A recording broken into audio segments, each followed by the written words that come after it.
Good afternoon, everybody. What's going on, everybody? Giddy up. Let's go on this Wednesday, February 4th. 2026. My name is Kevin Smith. Thank you all so much for tuning into Loud Majority Live. We got a jam-packed show for you guys today. The media continues its collapse into utter obscurity, absolute, complete and utter obscurity as the Washington Post starts to lay off more than a third of its staff. As many reporters can begin to see the writing on the wall, so to speak. Chris Cuomo comes out with a blabbering apology about he's so sorry for spending the last 20 years of his career lying to all of you.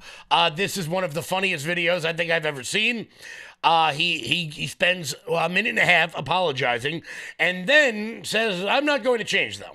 And then I'm not going to change. Also, wild scenes in Congress today as Scott Bessent sat for what can only be described as one of the most ridiculous and completely disgusting displays of congressional testimony I've ever seen. But he did have a good time while he was doing it. He embarrassed some congressman named Lynch from Minnesota. I actually don't know who the hell the guy is, but pretty wild stuff. We got some news out of New York and the Tonga tribe. We're going to talk about, I'm saying that wrong. That's not the way that's pronounced. But apparently a law firm has chosen to represent them for free to take back Billie Eilish's house. This story is not going away. And it's not going away because it continues to be more and more funny. Before we get started, though, guys, do me a favor and hit that thumbs up button. Share the video out all over the place as we rock, as we roll here at the 3 p.m. hour, rumble.com/LFATV. Before we get started, guys, please do me a favor. And as you can see in the very top of the screen, once again, we've teamed up with PragerU. I need you guys to all do me a favor. Click that link and check out all the phenomenal work that PragerU is doing. Phenomenal stuff. It's in all of the chats. Click that link. And, it really helps me out. Helps out PragerU. Please do me a favor. Where is it? Is it right up here? No, I always get that wrong. It's right there, top left of your screen. You can see it. Click that link. You don't got to sign up for anything. Just click it, and it really does help me out. Shout out to everybody who is watching today. Let me know in the chat when you click it. That is what's most important right now. Before we get started, guys, head on over to loudmajorityusa.com. That's loudmajorityusa.com. Sign up for the newsletter. Check out our shop. That is the best way to support this show and everything we've got going on over here. You guys can use promo code RUMBLE to get 20% off everything on the website. That's promo code RUMBLE to get 20% off everything on the website. It really does help me out if you guys can show your support either by clicking that PragerU app that is in that PragerU link that is in all of the chats right now, or going to loudmajorityusa.com. That's loudmajorityusa.com. But boom, let's dive right on in. You see it at the top of the screen. The Washington Post has begun to lay off more than a third of their staff. Now, there's several reasons why this is funny. Why I'm enjoying this a great deal. Number one, because they are completely irrelevant. There used to be a point in time where being a reporter at the New York Times or the LA Times or the Miami Herald or the New York Times or, I don't know, the Dallas Morning News, it used to be a big deal. It really did. It meant that you would reach the apex of your journalistic career. People like Marty Baron and what the hell was his name? The editor of the Post before him. Ben Bradley. These were high society type people. But that is no more. As a matter of fact, pretty much the only way, a newspaper can even survive in the ecosystem in which we are currently living in is if some billionaire buys it and operates it at a loss for tax purposes, which is exactly what the Washington Post has become over the last several years. Jeff Bezos, of course, the owner of Amazon, bought the Washington Post because, and look, whenever you think of Bezos, whenever you think of a lot of the people I'm going to name, it's not really the point. Many of them have this sort of extreme altruism, like they're going to take their money and do good for the world. Jeff Bezos, much like the WNBA, has been running the Washington Post at a loss for a great many number of years. In economics, we call this a zombie company, a company that should not exist because it is not profitable, but is propped up by some other force, whether it's low interest rates or a billionaire purchasing it. Look, the paper in Las Vegas is propped up by the Adelson family. The Boston Globe is propped up by John Henry and the Fenway Group. Of course, John Henry, in addition to owning the Boston Globe, owns the Boston Red Sox and Liverpool Football Club. Go Reds. So these papers can operate at a loss. And I want to be clear. You know, people shit on newspapers a lot. And there's been times that they've done very good work. Many people will remember the Boston Globe exposing the Catholic priest scandal in the early 2000s. Many of you saw the movie Spotlight that was based on that movie. I actually got to meet Michael Resendez, one of the reporters, when I was in college. That's the character that Mark Ruffalo plays in Spotlight. He was a really great guy, and he was a really solid reporter who had really great intentions in what he was doing. But these newspapers are just a vestige of the past.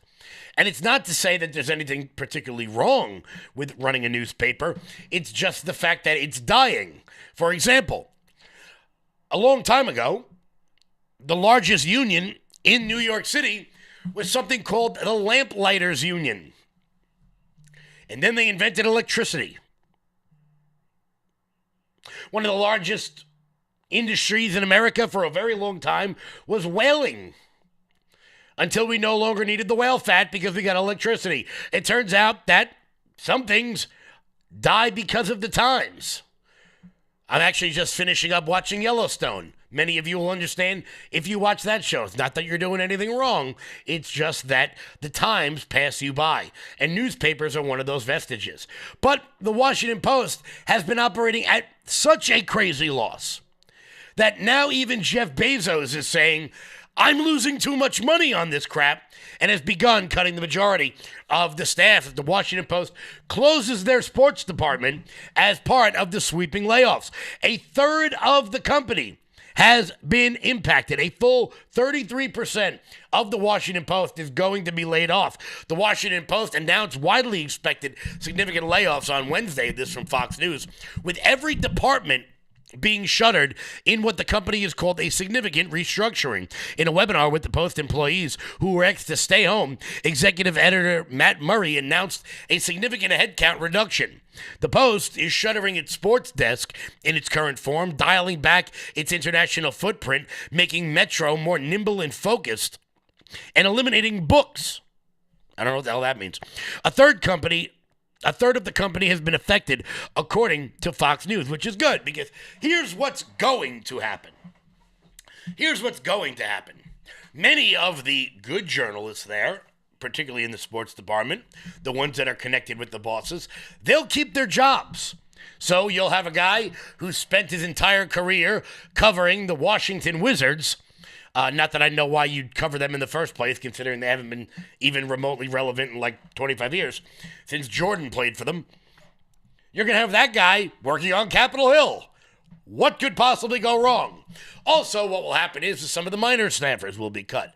The people who make the most money will be cut, and the people who make the least money will be cut. So, the up-and-coming journalists over at the Washington Post, who never had a chance to shine brightly enough, will get cut, and then the mediocre ones will rise to the top.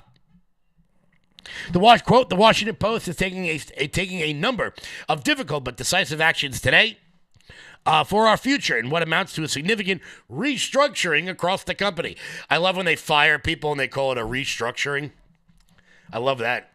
Some of that soft language that George Carlin talks about and made so famous. These steps are designed to strengthen our footing and sharpen our focus on delivering a distinctive journalism that sets the Post apart. Right. Most importantly, engages with our customers. Who are they? I'll tell you who they are. They are all the people who live directly below Maryland and slightly above Virginia. That's right, because the only people that care about the Washington Post are people who live in D.C. The sort of Beltway insiders, the sort of people who you would throw a drink at if you knew who they were. You don't know who they are because they're only relevant in the town in which they happen to live.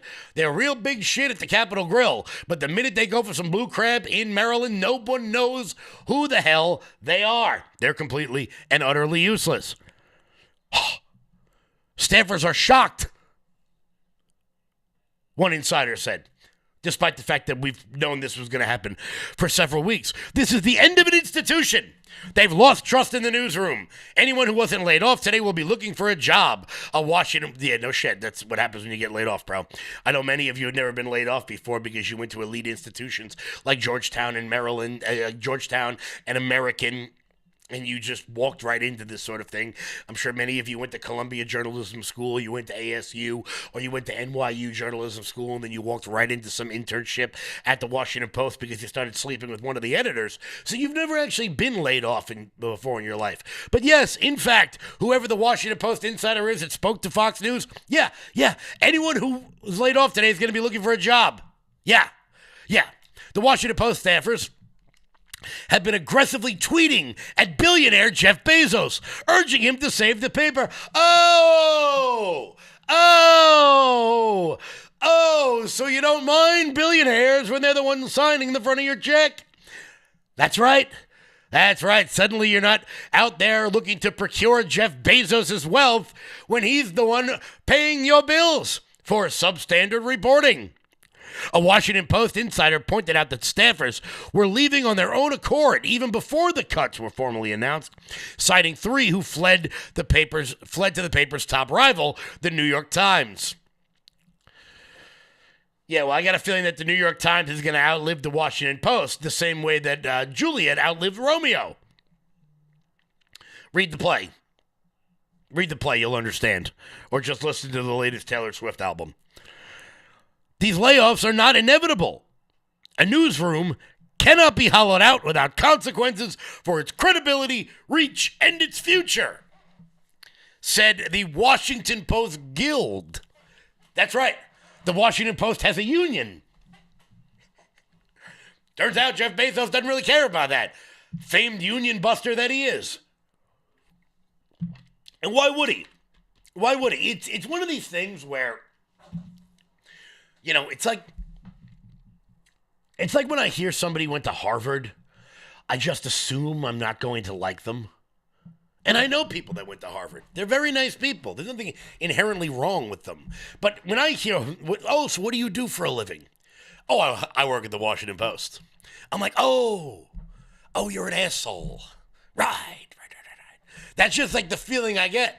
Now, obviously, I'm not gloating. I'm not taking any laps or joking at someone losing their job. I'm sure this is incredibly devastating for them.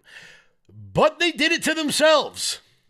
They did it to themselves by never evolving, never moving with the times, and more importantly, never telling the truth. They sat back and they admired their own destruction. They watched their own destruction by coddling their own arrogance. They thought they were good because they were at the Washington Post, not they're at the Washington Post because they're good. It's very different. It's very different. And you see the way a lot of these legacy media people operate. Like, oh, you're a podcaster? Oh, you're an independent journalist? Oh, well, I work at the Times. Yeah, well, soon you're not going to be working anywhere. That's why we're seeing people like Don Lemon doing man-on-the-street interviews like he's a college sophomore. Because at least he's trying to adapt with the times. Unfortunately, what Don Lemon doesn't seem to understand is that the only reason people watch him is so that they can make fun of him. I know. I watch him. I watch him so you don't have to. Another person I watch so you don't have to would be Fredo himself, who wants respect because he's smart. And Chris Cuomo, who continuously, like it's like his career trajectory. He's the only like rich kid I've ever seen whose career trajectory like keeps going down. He started off on Good Morning America, a job that he definitely earned. A job that he definitely earned after he got into Yale, a school that he definitely earned to get into. He started off on Good Morning America, or the Today Show, or I think it was Good Morning America. He started off there, and then he got a primetime slot on CNN. And then he was the lead into Don Lemon, the laughingstock of America. But since his ousting, he has now begun working for Patrick Bet-David, which, I gotta tell you, I don't really understand. I like PBD. I like everybody on his show. I think PBD does great work in teaching people about the business aspect of politics and how to better themselves. I'm a huge fan of Patrick Bet-David. One of my best friends works for Patrick Bet-David now. What up, Russ? I was hanging out with one of his co-hosts at Mar-a-Lago a couple of weeks ago. It's a lot of fun. But for some reason, they hired Chris Cuomo. I think they did it for comic relief. I can't be too sure. I think they did it so that he could be like the Jessica Tarlov character, where like the one that everybody makes fun of, but they don't know it because they're making a shitload of money. But in case you don't know it, Chris Cuomo is also on a channel called News Nation. Now, if you don't know what News Nation is, News Nation actually is really... it's doing their best. You know, they hired people from the right and people from the left, and they're actually trying to give some kind of balanced opinion. They just hired Katie Pavlich from Fox News, Leland Vitter, who used to be on Fox, Chris Cuomo, who used to be on CNN, Bill O'Reilly, I think, has a show on that network. They're really trying to bring in diverse voices. And I think that's important. I think that you should do that. Even with Fox, you know, everyone on the channel is right-wing, for the most part. Every host, at least. So it does become kind of an echo chamber. Same thing with CNN and MSNBC and the rest of them. They're all on the same side, so News Nation at least tries. But Chris Cuomo is anything but not perceptive, and he is seeing around the bend. He's starting to see that maybe, oh boy... maybe that legacy media could be in a bit of trouble, because News Nation, for as hard as they're trying, News Nation used to be WGN. If you're unfamiliar with that is, every one of you gets WGN. They used to show like sitcoms from the 90s, like Family Matters, but then for some reason they would play the Cubs game every day. It doesn't matter what market you lived in, they always did it. Like the Cubs are always on TV. At some point, News Nation became WGN, and then they started to hire all the people who had been fired from other networks. Well, Chris Cuomo was seeing around the bend, and he put out some sort of a weird apology video in a very, very creepy... I don't even know what you would... you know what? We'll watch it, and then we'll commentate it on the way back. We've been led so far afield. We're so fucked up. We're so twisted up. And you want to say, oh, Cuomo, it's you. You know what? Fine. It's me. I'm sorry. I'm sorry. I'm sorry I wasn't more aggressive about who and what Trump is and is capable of when this first all started. I'm sorry. All right, starts it out with Trump. Who and what Trump is and what he's capable of. Let's see where he goes from here. Okay? I'm sorry that I didn't push back more during the impeachment when all the Russia and the dossier and everything was so flimsy and it was so obviously political. Oh, so obviously political. That's funny. That's not what you said when your corporate masters were telling you to push the other narrative. Let's see where else he goes. I'm sorry that I wasn't more muscular in testing that. You're not muscular. You're the only 55-year-old man who films himself working out in his office. I'm sorry. I should have been. I'm sorry that I didn't have a platform during the phase of the pandemic when we started to learn that a lot of our underlying assumptions were wrong and that the government had been wrong about. Oh, you're sorry that you got more Americans sick with myocarditis. You're sorry that you made fun of Joe Rogan for taking ivermectin, a drug that actually could have gotten people better. You're sorry about that, I see. Things, whether it was the need for distancing, the need for anything, the need for vaccines, the money, any of it. I'm sorry. I wish I could do it differently. Ah, you wish you could do it differently. Okay. I wish I'd been more muscular.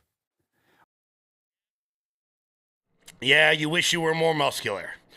With the brother and sister Democrats, when they were thinking about riding the Biden train for a second term, when such a big part of why he got a term was because it was only going to be one, and everybody knew he was at the end of his powers. I should have been stronger about how they were fucking up this process and getting themselves into a position where they seemed like Trump was a less risky choice. I'm sorry. If that's what you need to hear. The idea that I've been repeating the same mistake is bullshit. I try. I wish I had done things differently. I wish.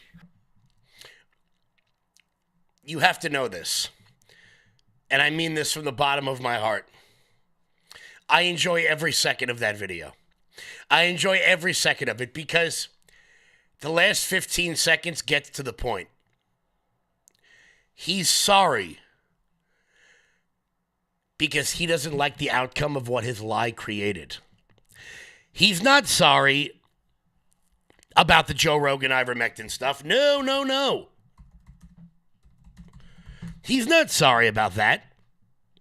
He's not sorry that he went on Patrick Bet-David's show and lied about it.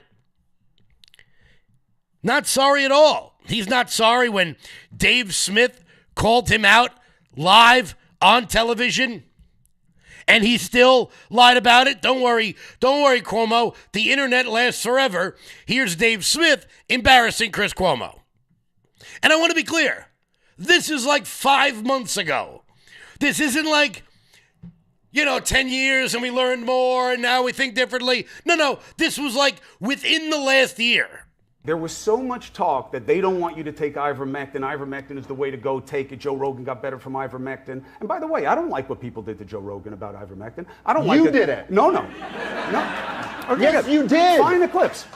Dude, find the clips. You shamed Joe Rogan. Find the you clips. said he's taking horse dewormer. You and Don Lemon were chuckling at each other about it. No, I'll go find first the of all, clip. you just saw the clips. I watched it. I'm not chuckling. I'm listening to Don. But No. The here's clip point. I'm talking about wasn't on there, and Here's- it's absolutely look, we there. were Here, do we have it? Hold on. Let's play the clip. Go ahead. Injecting drugs for animals and horse. And people telling them to. Oh my God. What person? You talk about cancel culture and who to shame. Ivermectin, a dewormer, really? They are shaming themselves. That's No what one it has is. to shame them. They're shaming themselves. So you're taking a dewormer right now, This Chris. is Chris, a you can't dewormer. apologize for that. You weren't being clear that it was this, right. and you know that, dude. You're being so dishonest right now, man. I'm not You being were talking dishonest. about ivermectin, the drug. You were not talking about was- this version of ivermectin. Come on, man. But he just can't admit it. But now that he's starting to see that the tide is turning, I mean this, no one cares anymore. At this point, I would say with the exception of OAN, because I'm on it, naturally, Newsmax, Real America's Voice, obviously, shout out to Ben. At this point, if you're on like a physical channel that I can find with my remote, you're a joke. You're an absolute joke. And I think what's so funny about it is that they don't know it. They don't know that no one likes them. It's in this instance, it's kind of sad. It's almost like when you run into an addict. You got an addict in your family, you got an addict for a friend, and they don't know, they really believe that they've got like a handle on it, but you've watched them like deteriorate into nothing, and then you have like an intervention with them, and you know they don't understand that they have a drug problem, and it's really genuinely sad to see. This is the exact opposite of that. It is hilarious to see, because Chris Cuomo is not apologizing for lying to you, which I want to be clear, he could have gotten it right if he just thought for himself and went, you know, outside, not outside of his palatial estate in East Hampton, which, according to Billie Eilish, is on stolen land. Maybe take the subway to work, Chris.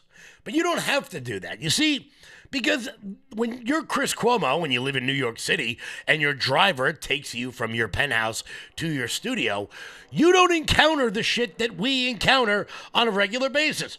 You don't see that guy I showed you on yesterday's show who was standing over a manhole cover in order to stop himself from freezing to death. So you can govern, and you can put policies in place that sound good because it'll never affect you. Chris Cuomo, and I got to tell you, I really do take a shot at Chris very often, like very, very often.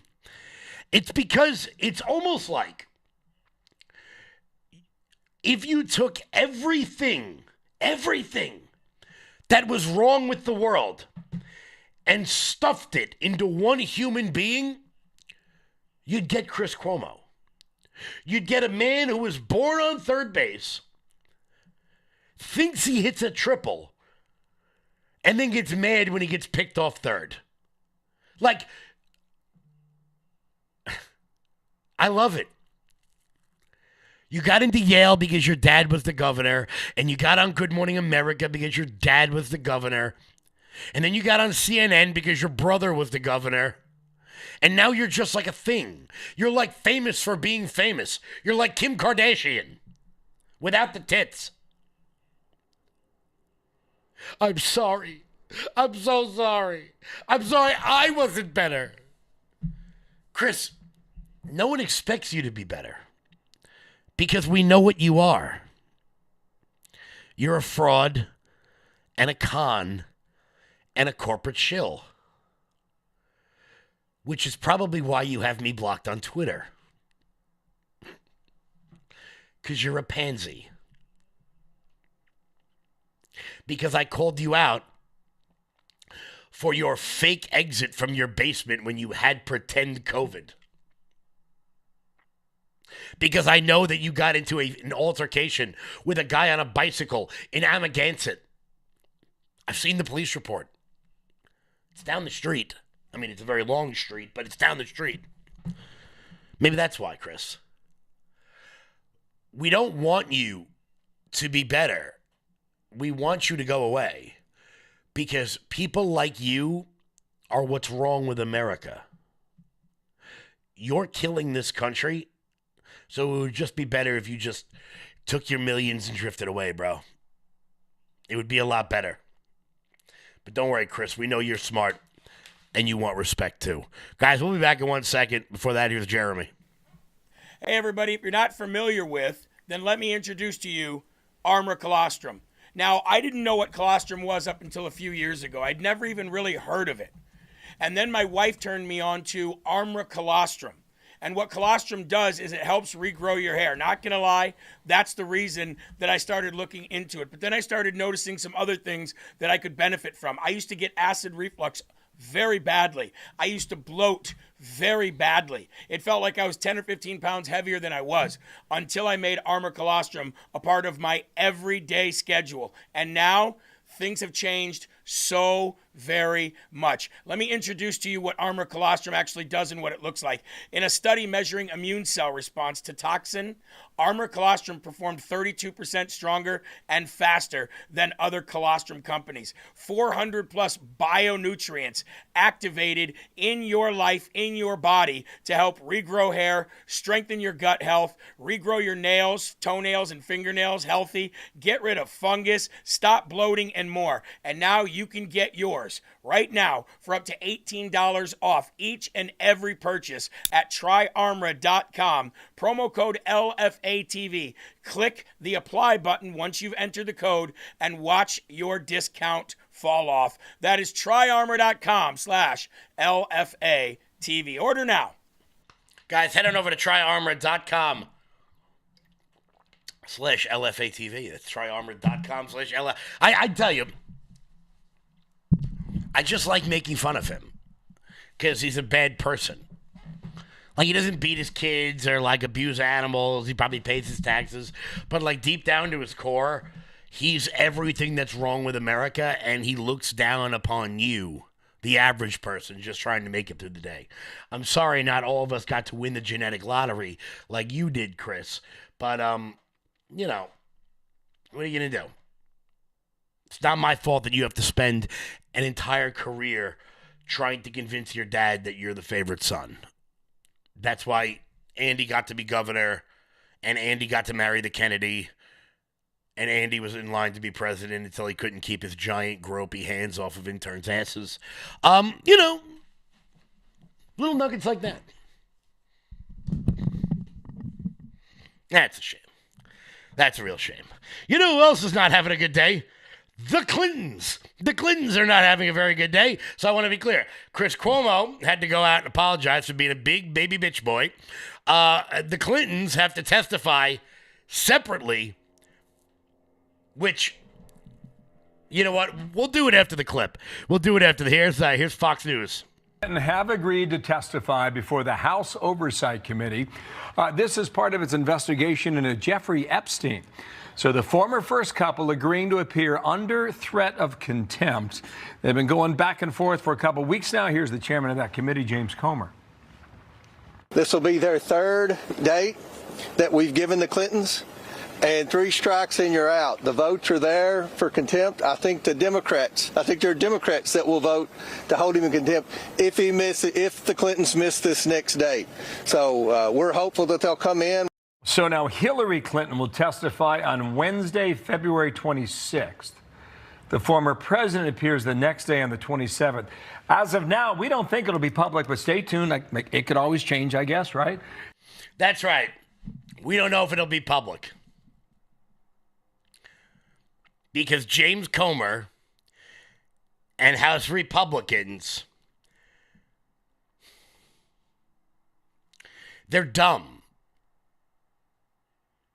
They're just, like, they're not, you know, like, you know when you were a kid and you grew up and you thought, like, your parents were the smartest people on planet Earth, and then you became a parent and you realized, oh, shit, like, there's a problem. Like, I'll never forget when I was growing up, I thought my teachers in school were, like, these morally unimpeachable people. And then my friends that I used to, like, party with in Atlantic City became teachers. And I was like, wait, how the hell could that be a thing? You know, like, it turns out, no, my teachers were, my high school day would come into work hungover. You know, those were the days you had to watch a video. When you get into politics and you find out the majority of the people in politics are really dumb, like James Comer, why would you put this behind closed doors? Are you that worried that the Republican conference can't question the Clintons in public? Are you that worried? First off, you know that if they testify in public, you know at least one member of Congress is going to be asking Bill Clinton about the old Sukala mink. You know that's going to happen. It's going to be embarrassing. It's going to be embarrassing to watch, you ready for this? Hillary Clinton to answer questions about her husband's infidelity with underage girls in public. Why would that ever be behind closed doors? Are you kidding me?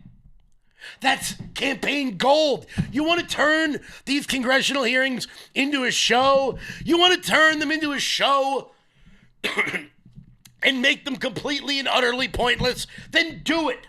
Go all out. Make it the circus you very much want it to be.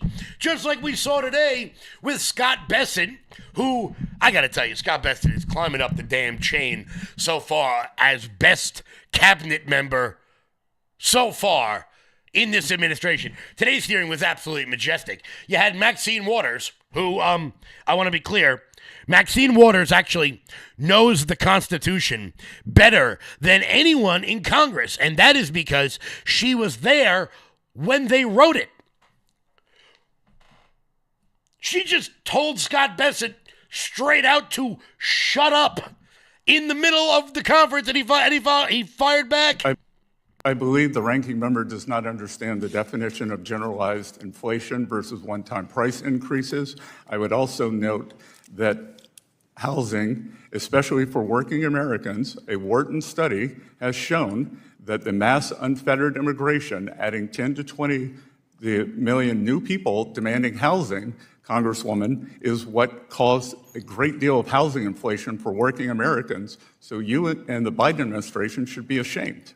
Which is also why we are seeing rents. There was just a recent media story on this. Rents are going down partially because of that enforcement. So Mr. Secretary. Yes, it is supply and demand continues. Oh, wait, I'm sorry. I'm sorry. I've got the wrong clip there. That's okay. That was just as good. That was just as good. Let's pull this out here. Where the hell is all anti-Maxine? I know I downloaded the damn thing. Maxine Waters. See, this is what I love the most about the Trump administration, is that they're willing to punch back. For too long, Republicans have sat back and just sat there and yelled, "Please stop hitting me," over and over and over again. They sit in the corner, they get punched in the face, and they go, "Please, please, stop." Scott Bessent ain't taking that shit. 10 and 20 million immigrants. Can you look shut at the up? housing stock of working Americans, and can you maintain some level of dignity? Gentleman's time has expired. And can you maintain some level of dignity? Of course, Maxine Waters has no dignity because she's an aggressive revolutionary who once called the LA riots that led to like 15 people dying and about $5 billion in damage back in 92, the LA uprising. But that wasn't the only part. Scott Bessent decided to go off on some guy from Massachusetts who apparently is trying to make a name for himself. Mr. Lynch, we'll call him. And a serious issue for the financial services industry, especially as the Secretary of the Treasury. Well, that's an important. No, this is my time. I haven't asked you any more questions. I haven't asked you any more questions. It's the gentleman from Massachusetts. I'm trying to get to my next question. Could you speak a little louder? I can't hear you. Yeah, okay. Yeah, okay. That's right. Fire back, Scott. Throw it right back in their faces. Because it turns out you can't get serious answers if you don't get some serious questions. Came into office. I'm going to go to the next question because your answers on, Mr. Chairman, the answers have to be responsive if we're going to have a serious hearing here. Well, the questions have to be serious. The questions have to, and I want to be clear. If you can't handle the smartassery of Scott Bessent, like the most mild-mannered, boring finance bro in the history of the world, please God, somebody subpoena me, please. I mean, sure, I'll probably have to do the weekend in jail, but it'll be totally worth it, so that I could make them look like the asses that they are. I know many of them are very high-powered attorneys, but it turns out I've been outside before, and I'm not afraid of them. So please, someone, I'm the only person in the history of the world to ever be asked to be subpoenaed by Congress. Can somebody please do this for me? I would love for Maxine Waters to chastise me and then just look her dead in the face and just go, "Are you okay, or do we need to call the men in black?" Like, what, why do you look like an alien? I'd love it. It would be majestic. I would casually ask AOC for a gin and tonic. It would be good. I would have a field day with these people. I'd go up to Dan Goldman and talk to him about how he doesn't tip his Uber drivers, which I found out.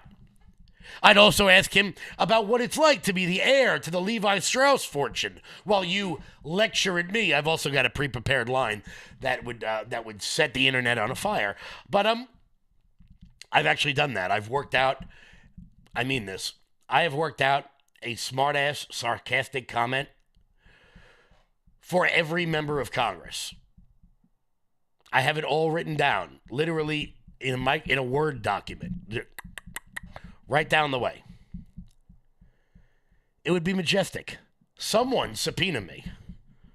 I'm begging you. I'm absolutely begging you. Guys, we'll be back in 1 second because it turns out another person out there who thinks they're incredibly smart, but they're not, is Billie Eilish, who has drawn the ire of the Native American population because she is, as the French would call her, a Dumas. She is, of course, a Dumas. Before we get to that, guys, I would end up in jail too, Kev. Yeah. You guys would bail me out, right?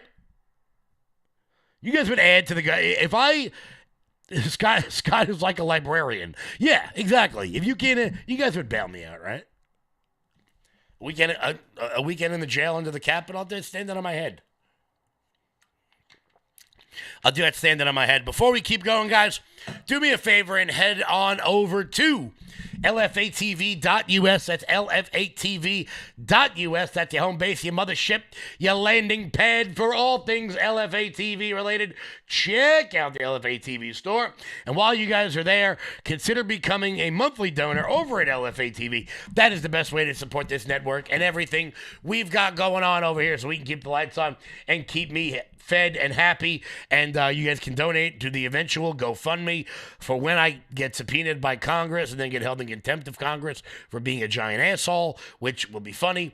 I also bought a squeaky gavel that I'm going to bring with me so that every time they say reclaiming my time, I'm going to bang the gavel. And then eventually for all my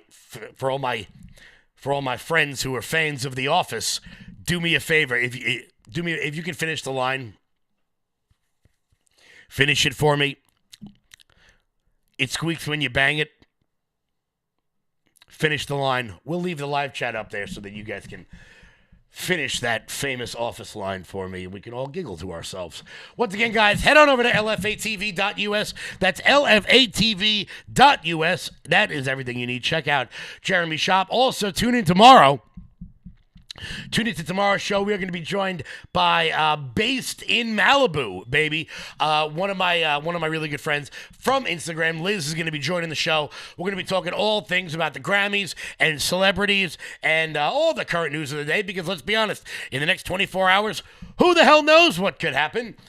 Based in Malibu, check her out on Instagram. She's a pisser. She's a good time. So make sure you guys tune into that tomorrow. Scott is so good. He looks mild-mannered, but is lethal. Yes, he is. We need more of that. I hope someone in here saw The Office and knows what the next line of that is, or I'm going to look really, really dumb. Love that show, but I haven't seen enough episodes. Gina Marie, if you've watched it, you know what the line is. It squeaks when you bang it. Come on.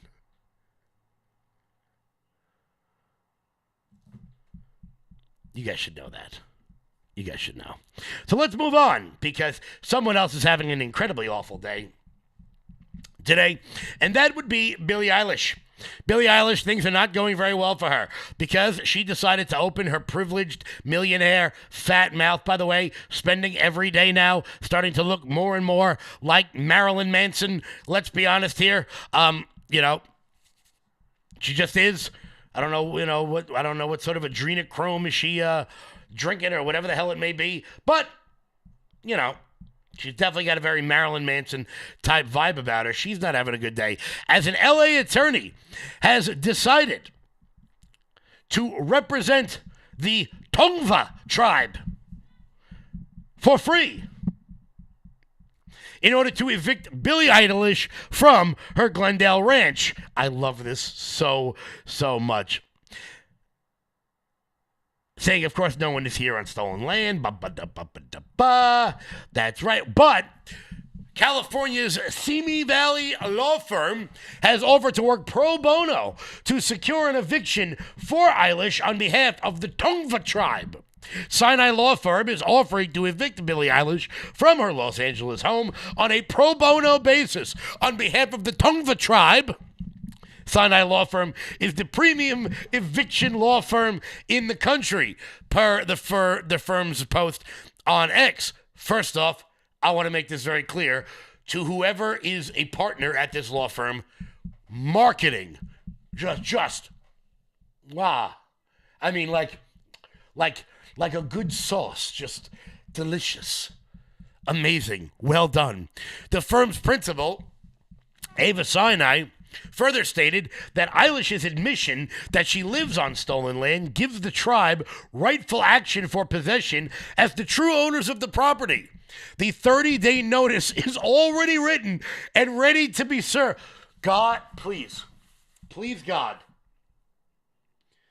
get it on film of Billie Eilish being served an eviction notice for her mansion. I need that more than I've ever needed anything in my entire life. I need that so badly, I can't even describe it to you. On a more serious note, Sinai wrote, after his ex-post blew up, using a phrase like stolen land has meaning and actual implications in the real world. Both Santa Monica and West Hollywood City Council meetings each start with land acknowledgments that they are sitting on stolen land. We have county supervisors reciting those lines as well.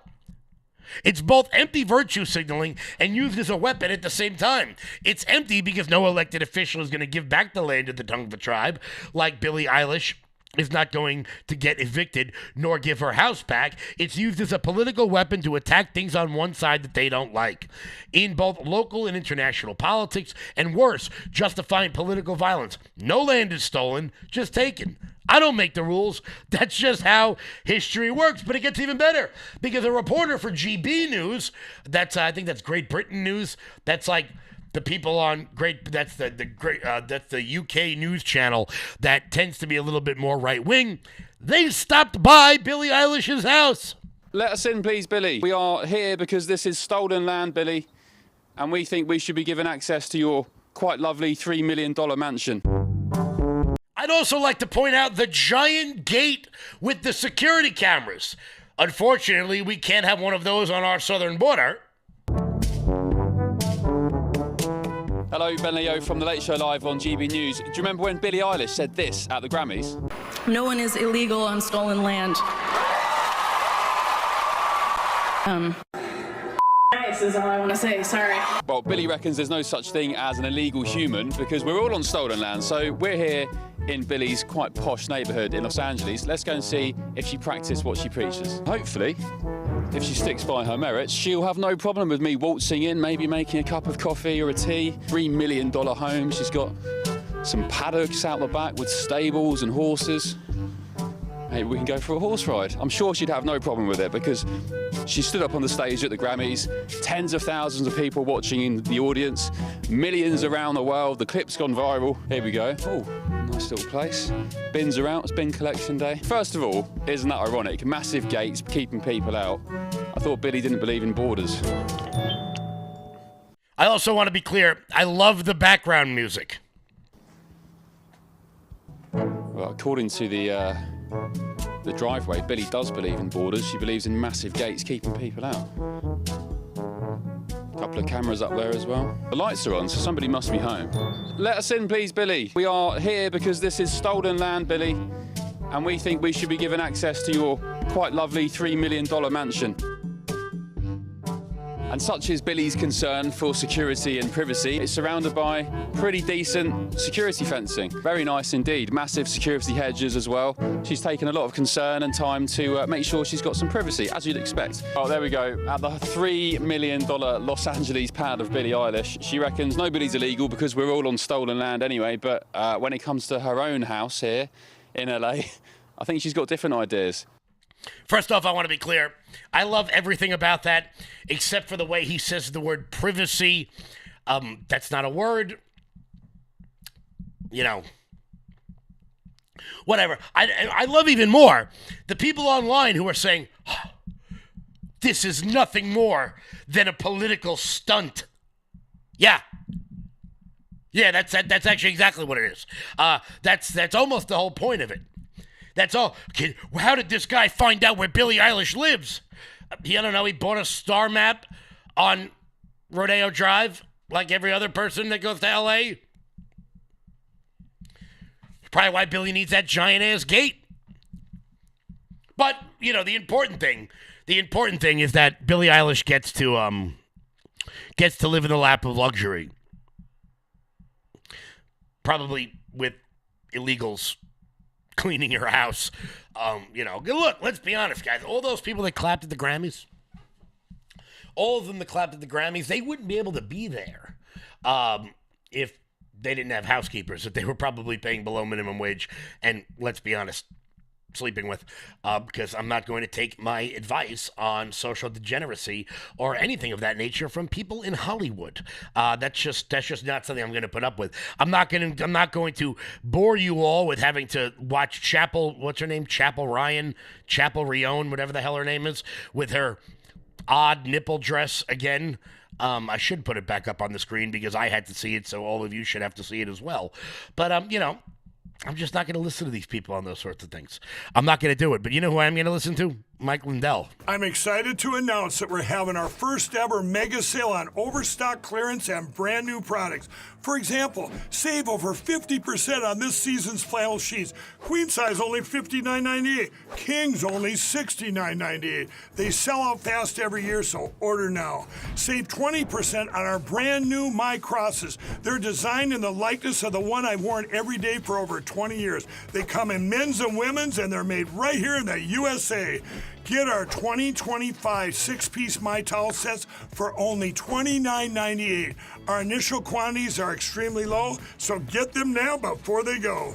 And our best-selling standard My Pillows, just $14.98. So go to MyPillow.com or call the number on your screen. Use this promo code to take advantage of our first ever mega sale. But wait, remember that $75 free shipping rule? Well, that ship is sailed because right now, every order ships absolutely free. Guys, head on over to MyPillow.com and use promo code LOUD. That's MyPillow.com, promo code LOUD for up to 80% off everything on the website. That's MyPillow.com, promo code LOUD. Also, guys, once again, if you have not yet, do me a favor, click that link in the chat wherever it is you may be watching. You don't got to do anything. You don't got to sign up. You don't got to put in your email. You don't got to do anything. You just got to click that link, and it really does help me out. Check out all the great work that PragerU is doing by clicking that link, heading on over to PragerU.com. That's PragerU.com. Just boom, click the link. That's all you got to do. You can't do nothing else. That's it. That's the best way you can help this show today. Another way you can help this show today is by enjoying the breaking news we have at this hour. It turns out Governor Kathy Hochul is she's having some problems. She's having some problems. Why is she having some problems? Well, it turns out she's going to face a primary from her left. Now, this won't come as a shock to you because you are a member of the informed electorate because you watch this program. And how do I know Governor Kathy Hochul knows she's going to face a primary from her radical left? Well, she has replaced her lieutenant governor on the ticket. Why?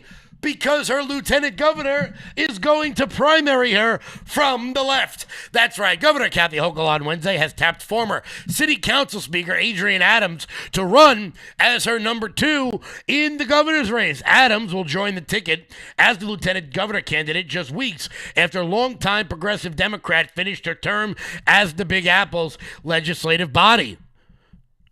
That's right. Together, we're going to continue to invest in public safety, bringing down housing costs, and making the state a place where families can thrive. Well, you're not doing any of that, sweetie. Hochul picked Adams, who's not related to Eric Adams, among other possible running mates like Donovan Richards, Jamal Bailey. Thank God she didn't pick him. It could have been worse. Hochul's current lieutenant governor, Antonio Delgado, is challenging the incumbent leader of the state from the left in June. And I'm going to sit back and laugh my ass off. I'm going to sit back and watch and laugh my ass off. Nassau County Executive Bruce Blakeman has not yet picked a lieutenant governor candidate. I guess they'll do that any day now. Our convention is only in 6 days. Not a big deal. Hochul threw shade at Blakeman for his close relationship to Trump as she made the lieutenant governor pick. Governor Hochul, blah, blah, blah, teaches us how to shovel. Delgado, a former House representative, has tapped failed socialist mayoral candidate India Walton to be his running mate. Yeah, that's right. He picked a communist to run alongside of him. So I'm going to sit back for the next, 4 months eating popcorn while these dipshits snipe at each other from the radical left. Very nice. Very nice stuff. Very good. Also, it's some more breaking news. That weird homeless guy that somehow had ties to Ukraine, even though we're really not sure how to do it, right before he tried to kill President Trump, has been sentenced to life in prison. That's right. Ryan Roof, the man convicted of attempting to assassinate President Trump in September while he was playing golf, has been sentenced to life in prison plus 84 months in jail. I don't really know why. Life plus 84, whatever the hell that means. I don't know why they do that. The defense attorney had tried for 27 years. No. So it's good to know that at least if you try to kill a president, you go away for the rest of your life. Or maybe you don't. I don't know. They just let John Hinckley out of jail, even though he tried to kill Ronald Reagan. I think he got commuted by Andrew Cuomo, by the way. Yeah, so that's a real thing, right? Yeah, John Hinckley. Okay, first off, what are we doing here? Can I pull this up, bro? You got to see this. If you type in John Hinckley Jr. in Google, are you kidding me? Musical artist? That's what we're calling him? A musical artist? Well done. Look, is this real? This is real. Here you go, right here. John Hinckley Jr., musical artist, right. That's what he is. I'm sure he's known for strumming the guitar and not, trying to impress Jodie Foster by shooting the president. However, still not sure how that would have worked. Guys, it's 4 o'clock. I want to thank everybody so much for tuning in. Head on over to loudmajorityusa.com. That's loudmajorityusa.com, and I will check you guys out live tomorrow. Until then, everybody, stay loud.